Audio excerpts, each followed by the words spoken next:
زه به طالبانو تاسې اوري په یو مسله باندې پوی کما بیا به وروسته بله خبره وکړو خو طالبانو ورونو تاسې د یو ټکي ته فکر وي کاش کې الله پاک د مونږ دیني مدارسو ته علمي اصول راوړي چې مونږ په اصولو باندې ځان پوی کړو طالبانو تاسې په دې مسله کې ما سره لږ تم سئ طالبانو که لاره تنګه وه که لاره تنګه وه جومات نه لاره جوړول جایز دي که ناجایز علامه ابن العابدین شامی رد المحتار کې په دې مسله یو بحث کړی خو تاسې د فکر ته پام وي زه په لنډو درته ویم حاصل یې داسې ده شامی لیکلی دي وایي که چېرته ټول جومات په لاره کې تله دا ناروا ده که ټول جومات په چا کې تله په لاره کې تله دا ناروا ده که بعضې د جومات په لاره کې تله لاره تنګه وه بعضې د جومات په لاره کې تله بیا جایز ده خو ګورئ طالبانو ورونو دا جواز هلته ده دا جواز هلته ده چې دا د بعضې جومات له خلکو نه زیات وي خلک حاجت نه لري ورته نو دا بعضې جومات په چا کې استعمالول جایز دي په لاره کې استعمالول جایز دي مثلا جومات غټ و خلکو د غومره غټ جومات ته حاجت نه درلوده بیا څوک جایز ده بعضې د جومات جایز ده دغه څومره اندازه چې خلکو ورته حاجت و ضرورت نه درلود چې چا کې استعمال سي لاره کې استعمال سي جایز ده خو طالبانو شامی رحمه الله لیکلي دغه جومات چې بعض یې لاره وګرځېده په دغه چې کې به بیا جنوب و حیزه نه ګرځېږي ولې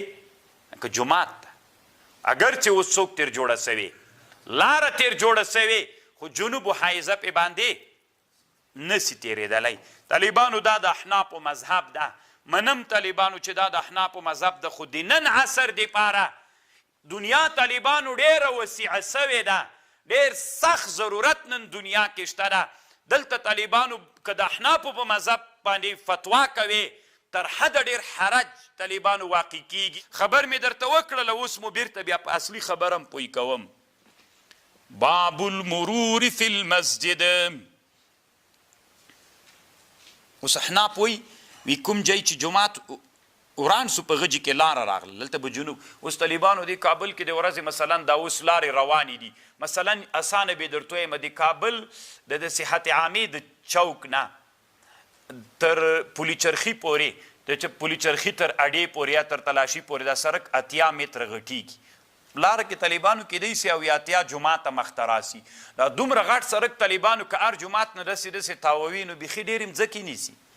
بیخي تر حده ډېر ضرورت ته طالبانو اسلامي امت په نن عصر کې داسې مجتهدینو علماو ته ضرورت لري چې د دغه نوي عصر مسئله باندې د حل لاره را پیدا کي یا طالبانو مونږ چې تقلید کوو دا خو صحیح ده واجب د تعین د مذهب د مصلحت دپاره کوو کله چې مصلحت په دې کې سي چې له حنفیت نه بل مذهب باندې فتوا وکړي نو خو مصلحت د طالبانو اوس چې دا ډېر څلوېښت جومات نه چې لاره دا 80 متره داسې کاټوي بیا بیرته داسې کوي نو خو یو په لاسه باندې تر غجې پورې سړک باندې خرچه کیږي او بل دا نه طالبانو سړک نو بیا هدف شی سو چې کوم نن دنیا کې د انسانان دومره ډېر سوي دي نن 90 کاله مخکې وړکای کابل څو نفره خلک پکې تاوېدل راتاوېدل دومره ډېرو انسانانو ته طالبانو دا خو سخت پیږي او انسان الله چې پیدا کړی ده هم د دنیا د نظم دپاره پیدا کړی ده یو هدف د دنیا نه دا هم ده